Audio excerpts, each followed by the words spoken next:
And just for context as well, this is what Patrice Evra said, by the way. I hope Paul Scholes' Instagram story is fake. I hope he was hacked. I'm not surprised at what that's from Scholesy. He was the quietest player I've ever played with in my entire career. Now in the media, he drops bombshells. I really don't understand the lack of support behind Michael Carrick. He's one of us and he's doing very well.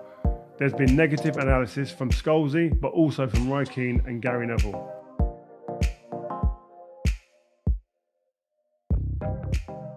Yes, guys, welcome to another episode of Rio Presents, brought to you by our trusted partners, Crafted. We have Mr. Ste Housen in the house and Mr. Joel Bayer with his shade, cigar, cheesecake, the lot, not available today, guys. But you know what?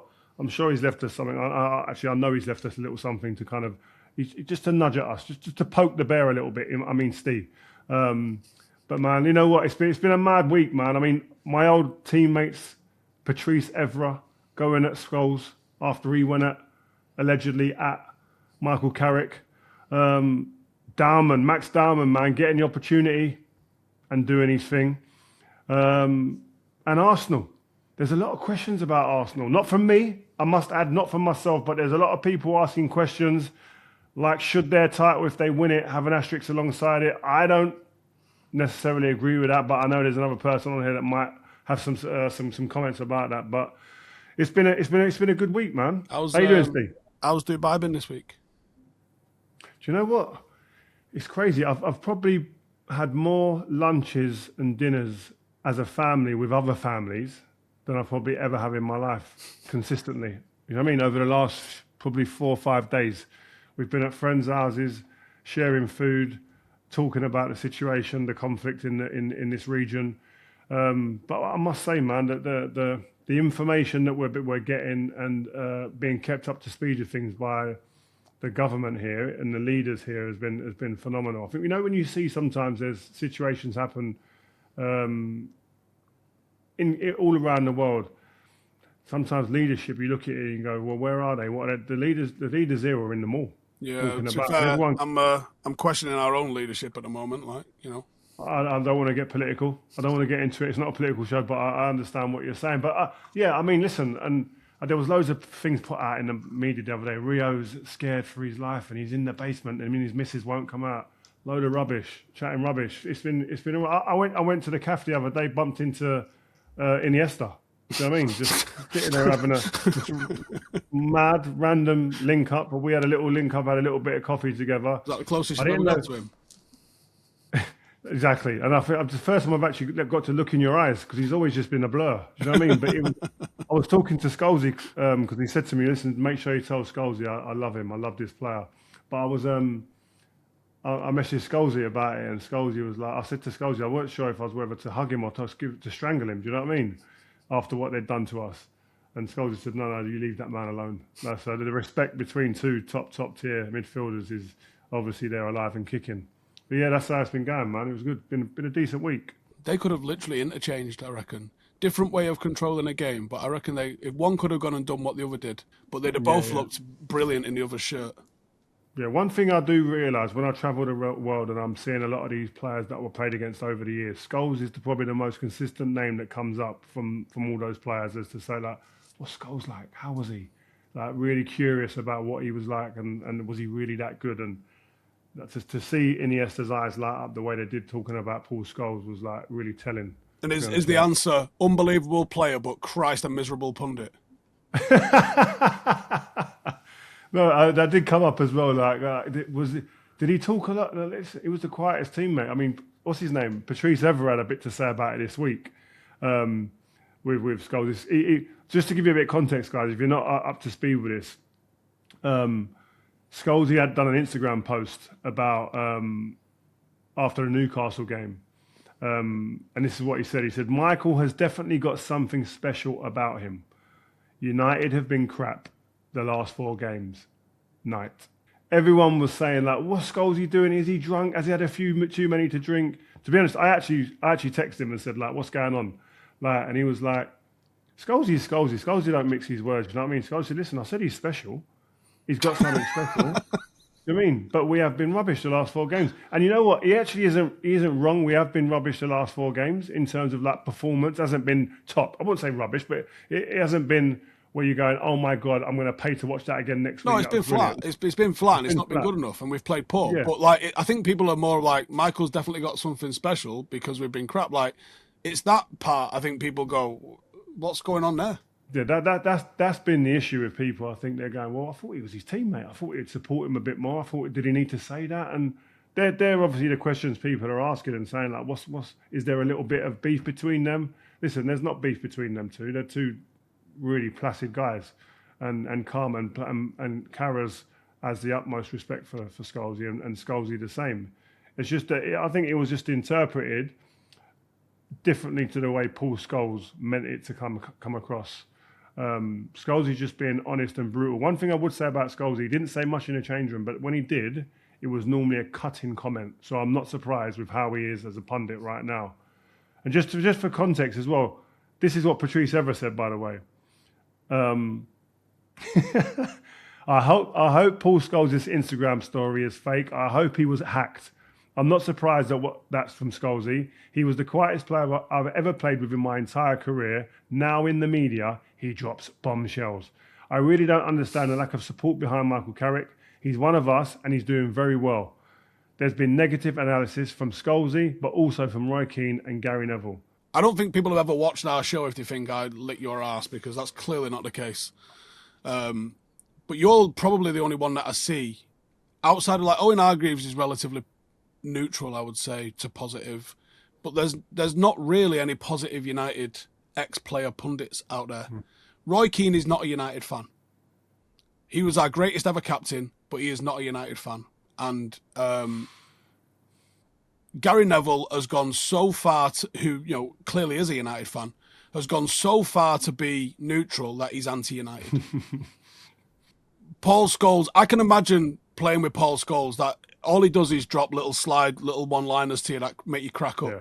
Like proper sarcastic, I imagine Scholesy is, and dry.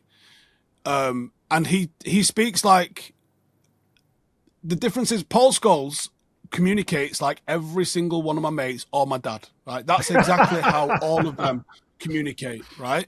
Every single one of them says exactly the same thing as Paul Scholes. The problem is Paul Scholes is one of the most respected and greatest footballers of his generation. So when he says it ain't the same as me saying it. I don't think he said anything even close to as harsh as I would say about half of our players on the team. But I'm not Paul Scholes. It's different, isn't it? And being Paul Scholes comes with a responsibility, I think. That's my opinion, I think. Yeah, and I've always approached this thinking, like, what's it like being a footballer? Like, how's that going to be received as a footballer? Like, I'm not here to tear anyone down. I'm not saying Scholesy's tearing anyone down, but I'm just saying, I think you've got a responsibility to also, like, I understand how powerful my words can be, and I don't want to be swaying an army of fans with certain comments sometimes that sometimes I can put in a better way that will be digested in a better way and it will hit home. It will still hit a point, but it won't become a divisive comment and it won't become a toxic comment. And I think that's where I stand on being a pundit or somebody who talks about football.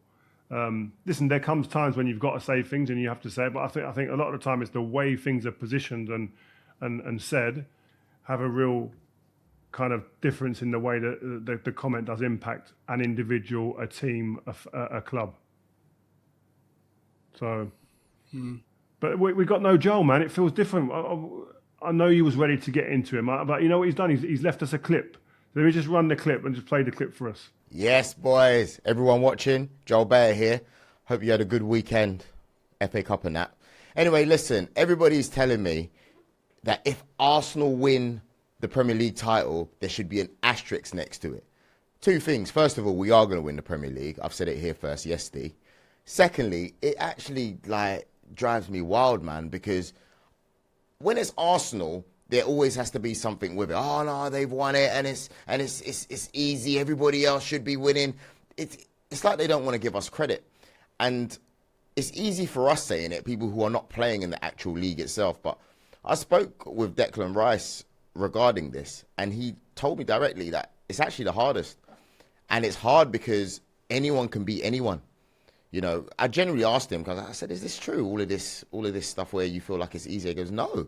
He because you've got to be on it every week. Not to say that they're not on it in other weeks, but it's much harder now than it's ever been. And I'd rather listen to the guy that's playing the best football in the Premier League at the moment. I don't know what you guys think watching. Let me know and let us know in the comments as well, please. Right, look, no, there's no asterisks. There's no asterisks goes along it, right? But I don't mean we have to respect it either. I think that's fair. Yeah. You know, you can just be honest about what it is, right? I got clipped up about 10 years ago, right, for saying City might as well be Celtic because they've won a crap league because United came second to them. Well, United are probably going to come third to them, and we are crap, right? I don't have to respect you. I can say, well done, you've won a league, right? But you might as well be king the All Blacks or something because it's just not football, is it? This is the problem. It's Arsenal fans pick and choose what they decide matters. Years ago when they weren't winning, I guess they're still not yet, but they probably will win the league this year. But when you weren't winning, it was all about this moral superiority that you were trying to do it the right way. Now that you might win one, you've just completely abandoned all your principles. And we're going to talk about this in a second, I'm sure. They're going to enforce the laws differently. They've already said they're going to enforce the laws differently at the World Cup, and we're not going to have this shite that we're seeing at corners.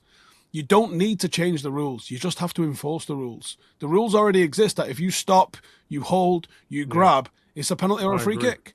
But they're just choosing not to enforce those rules at the moment. That's going to change next season. The problem is Howard Webb's come out and said, oh, we can't just steam in there and start handing out free kicks. And yeah, you can. What a lot of bollocks. Like, if you can take 7 minutes to decide whether someone was offside by their nose, you absolutely can start ruling goals off for this nonsense. Look how soft the push, which wasn't even a push, in the Spurs and Arsenal game was on Gabriel. If that's enough for a free kick, then there's 20 free kicks. And all you've got to do is the first corner of a game, free kick. Dash a yellow card out. Guess what? Don't happen again. Set the standard early. Just set the standard early. I think that's a good point. But what I would say, I just think it's a bit much, all of this. Like, everyone's getting at Arsenal because they're doing something that every other team could do if they chose. Well, they are doing now. It's a copycat league, isn't it? So everyone's gone, well, they're getting away with it. We'll do it as well. I mean, it happened in our game this weekend in level 12. I know, but I don't, like Steve, what do you do?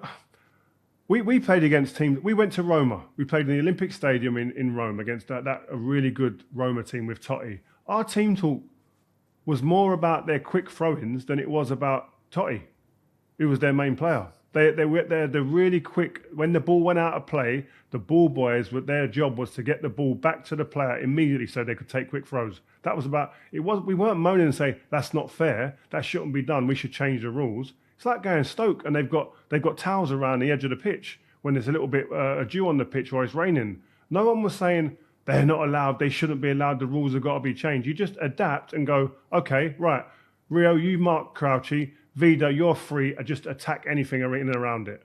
Like, you just adapt and you work towards it. Like, I don't understand why now. They are playing within the rules. The problem is that what we're seeing is against the rules and is not being enforced. But that's the ref's fault. It's not Arsenal's fault. Totally agree. People are only getting on at Arsenal because they were the ones that seemingly were the most effective at it and then forced everyone else to sort of adapt. They spotted a gap in between the enforcement and the regulations, and they're living in that little gap at the moment, and no one's correctly shut the door. You know, they're not playing in the spirit of the game. You know, and on one hand, like, yeah, if this was vintage Jose Mourinho, you'd be like, that's what he stands for, win at all costs. The only crime is getting caught. But that's not what Arsenal are supposed to be about. And they will shut the door on them next year. They will. They have to, because it's killing the game. People, like, do you see what Peter Schmeichel came out and said? No. Basically, like, this is not football. I mean, that was a man who was a physical specimen that used to bully people within the rules. So when he's coming out and saying this is too much, you know it's not right. Yeah, but then I just look at it like, if I'm in the Arsenal dressing room, I couldn't care less. You lot can keep moaning. I'm actually happy you're moaning, because when people normally moaning about it means you're doing something well. And they are doing set pieces, they're doing it better than anyone else, and they're on the way to winning the league. Do you think them guys are going to be bothered? Do you think Mikel Arteta is going to... Listen, Ideally, Mikel Arteta and his team would love to play the way Arsene Wenger's team played. But everyone was calling them soft at the back end of Arsene Wenger's time. And since then, they've been said, they're too soft. They're a soft touch. They lose at the tough grounds. They're not consistent. They're always going to give you a chance. Now they've gone completely the other way and become hard to beat, hard to play against. In both boxes, they're aggressive. And they're a really tough team to go and play against. And they don't drop many points, right? Don't give much away. But they haven't found the middle ground. But they've gone to another extreme from where they were. And they're going to win the league. So I'll make them right. Get there and then come back, and maybe you can pull it in and be balanced and bring a bit of balance to it and have a bit of both sides of things. But sometimes... Oh, yeah, I get it from their point of view. They're not going to care. Like, would you be on the open top bus going, I'll tell you what, we don't deserve this? No, you won't. You'll absolutely be saying, we're champions. And that's what the history books will say. But the reality is, they've helped usher in this period of something which people don't want to see. Yeah, it would have been the same when whoever it was that was the first major diver in the league, right? They would have got loads of shit. Does that mean that everyone goes and dives? Yeah, because people are not enforcing the rules that already exist, and they completely exist. People are just not enforcing the rules. You look at the rules; it's there in black and white that if you prevent someone moving, if you wrap them up, it is, if you hold their shirts, it's a foul. Look at the own goal that Lisandro Martinez scored against Arsenal when we played them the other week. That's a foul by the rules. Wasn't given as a foul. 1-0 Arsenal. And the problem is, when you go back to the Chelsea game the other day, there's countless amounts of fouls in all of those goals. And it's both teams. Not saying it's not both teams. Not saying only Arsenal are doing this. Saying... it's annoying and it's not football. Yeah, I think it's a bigger picture. I think it's not... I wouldn't put it down to Arsenal. I just think because Arsenal, sometimes their fans creates the hysteria that people then aim it all at Arsenal. I think football in general has taken a backward step because it's become really robotic. Everything's around like stats and data and everything's really structured, and it's taken away that kind of maverick player or players to decide and work things out. So there's not as many number 10s in the game anymore. There's the Lamine Yamals, but for every Lamine Yamal, there's 100 other robots.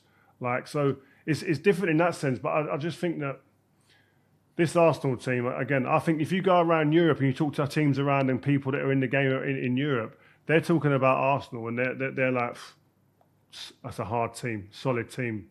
Don't want to play them. More than how they're being talked about in the UK. I think they've got more respect around Europe than they have in the Premier League in England. But asked. But you know the mad thing is as well.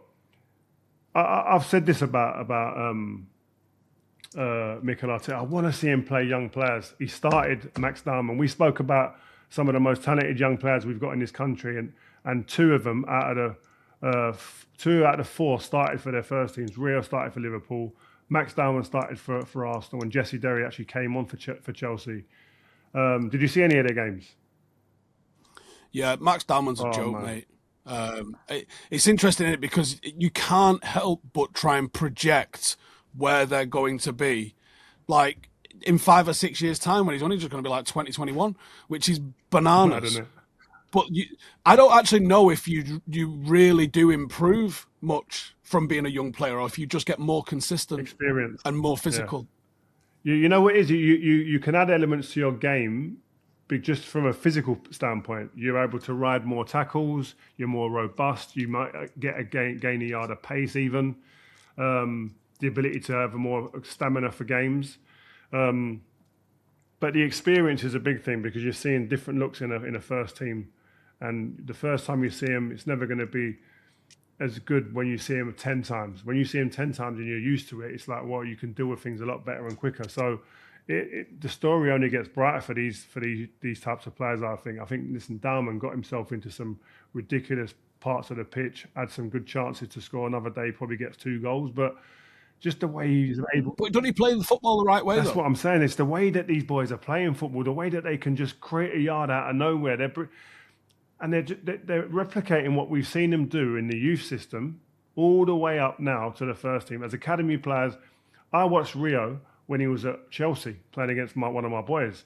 He ain't doing a lot differently. What's definitely changed is his decision making. When he releases the ball in the final third, trying to impact the game in different ways rather than just dribbling. That's all he was as a kid.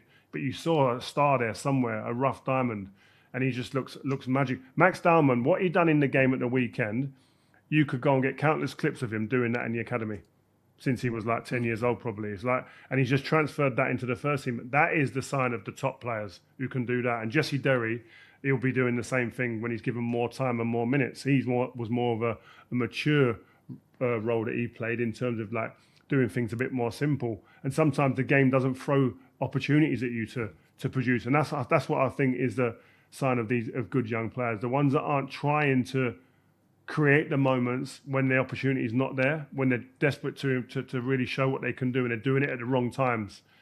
Having that matureness to go, no, I've got to play one touch here. I've got to just keep it ticking. I've got to just keep passing the ball around to create space and see where it pops up at the right time. But I'm just really excited to see. I love seeing young players play football, and I love seeing kids go in there fearless. And these three, along with the kid JJ Gabriel, because I saw 2 of his goals at the weekend, they were tap-ins. Did you see him? Did you see him? Has he ever scored a bad goal? I don't think he has. Every single goal he scores is like a highlight reel, isn't it? Unbelievable. Darren Fletcher said something. Do you think there's something broken in obviously, I know you've got 2 boys in the academy for now. There's clearly something wrong because you're going from under 16s, which is literally high school football, to under 18s. And a lot of these lads are making massive waves. Kai Rooney's another one that looks like an absolute joke in his first season playing under 18s, and he's still got 3 seasons of it. When they graduate from under 18s, there's not a lot that will go and play 21s football that end up being at the very, very top. They seem to be breaking through at 16, 17 and going straight into first team and first team minutes. Where's the disconnect there? And I know it's not one size fits all, but why is that? And obviously you were someone that broke in very young as well. For a centre-half, that was really young. Yeah. I don't like under 21s football, I've got to be honest.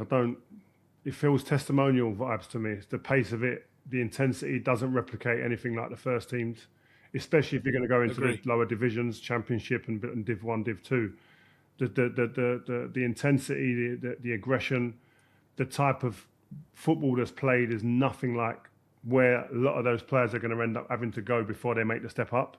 So you see a lot of them end up struggling because it's like, well, this is a new sport, let alone new type of football. It's a new sport, basically. And I say even young centre backs, and because I played there, I really do focus on that a lot. And I look at it and go, even under 18s football, academy football now, is if you're in a Cat A team, Cat 1 team, right, the top teams, and you're playing, and then all of a sudden at 18, 19 years old, 20 years old, you're going on loan. They probably, if they go on loan for 3 months, they probably head the ball and defend the channels more in that 3 months than they had in their whole academy life. And we're expecting them to be able to cope. So I just feel that sometimes there needs to be some training during the season where you train them, getting them ready for those loan spells that are going to be very different in football environment than what they played. I went on loan to Bournemouth as a kid. I actually went on loan to Bournemouth reluctant. What level were they? Because they obviously weren't top flight. They were Division 2 at the time. But I went on loan reluctantly because it was like, I don't know what that is. But you go there, you roll your sleeves up, and luckily I was able to adapt, right?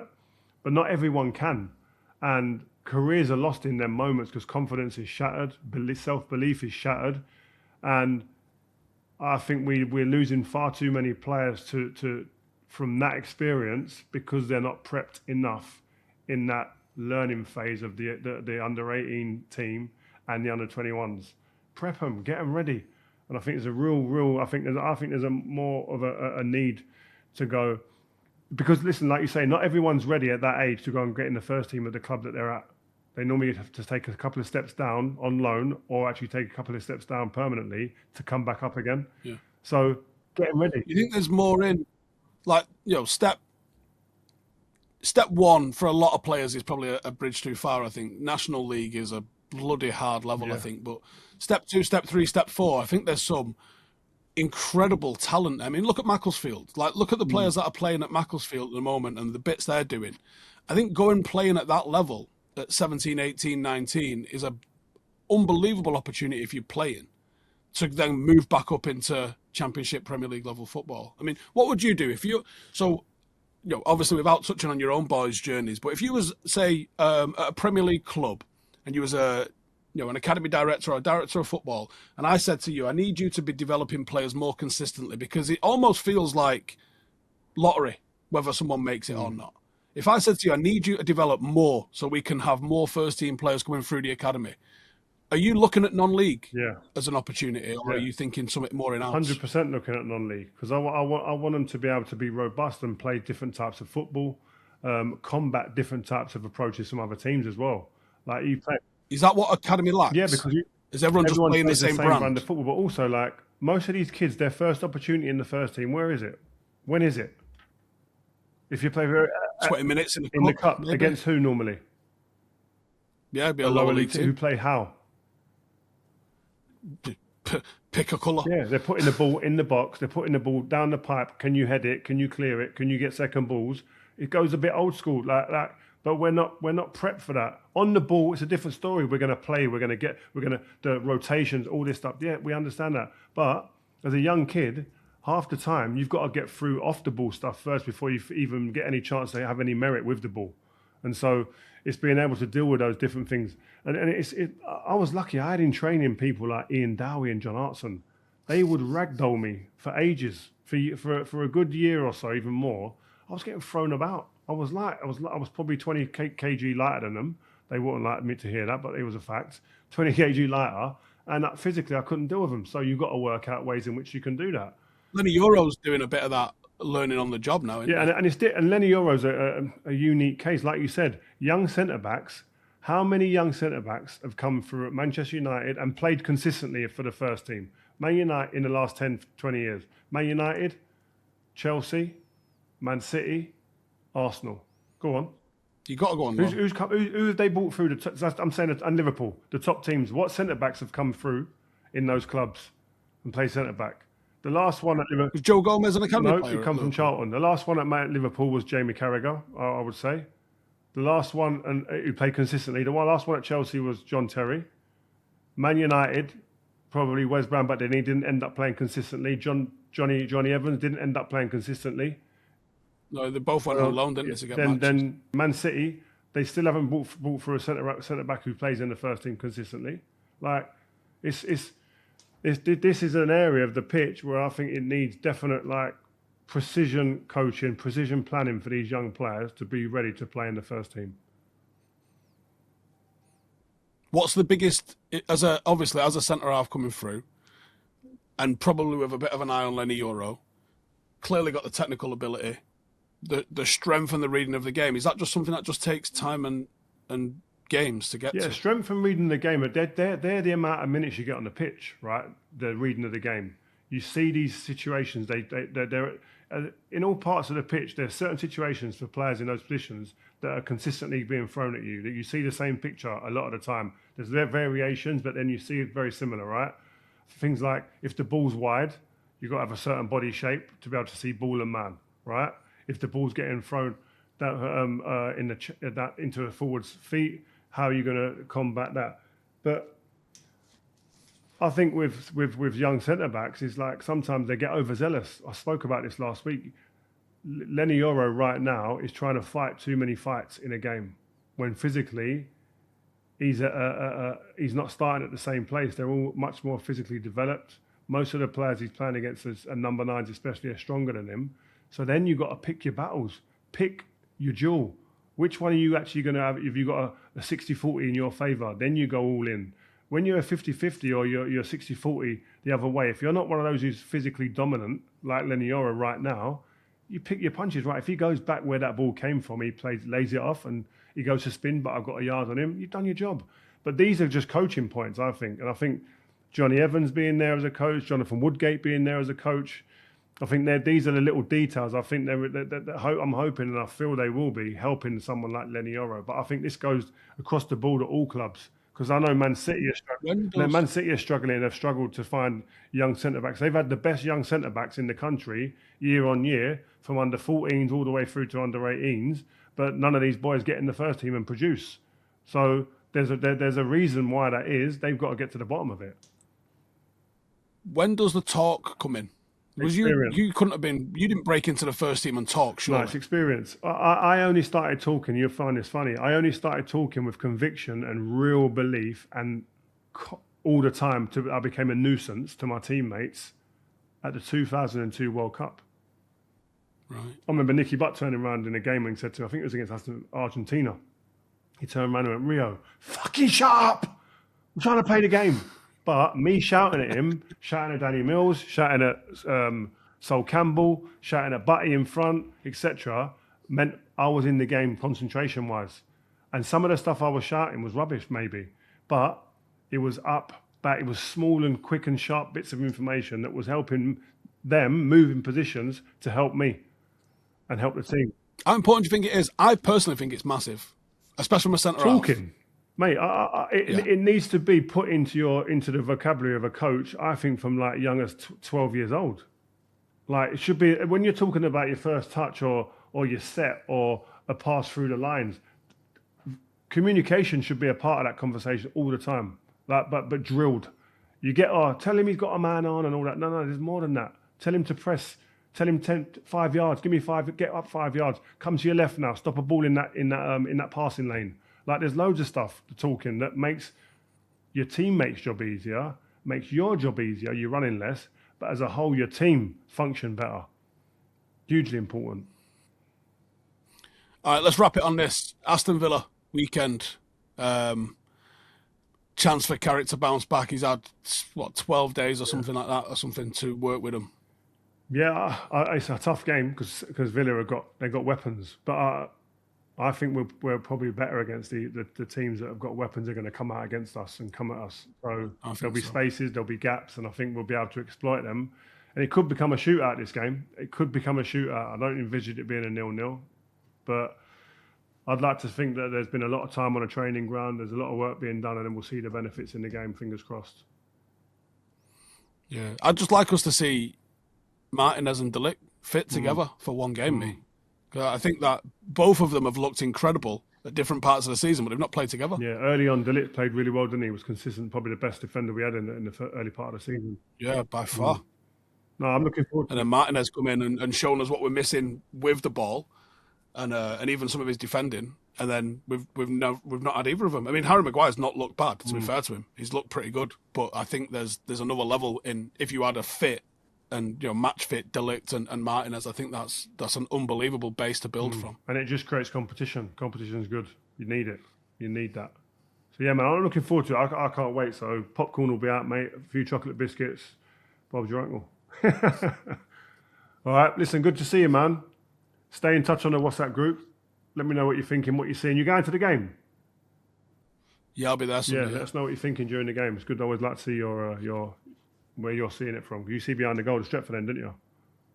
Yeah, tier 2 of Stretford End, honestly, it's like having my little tactics board. You can see everything without moving your head. And it's a different thing. Like my experience of coaching and being on the sideline and having that angle, I'm amazed that Sam Allardyce used to do it, didn't he, where he went and sat in the stands. Yeah, Glenn Hoddle done it. I'm amazed more managers don't do that, I agree. I can't see it from down there. I need to be up elevated to look down a little bit. All right, Steve, brilliant. I miss loads. I miss loads on the sideline when I'm doing that. But yeah, All take right, it mate, easy. Good to see you. Take care, mate. See you in a bit.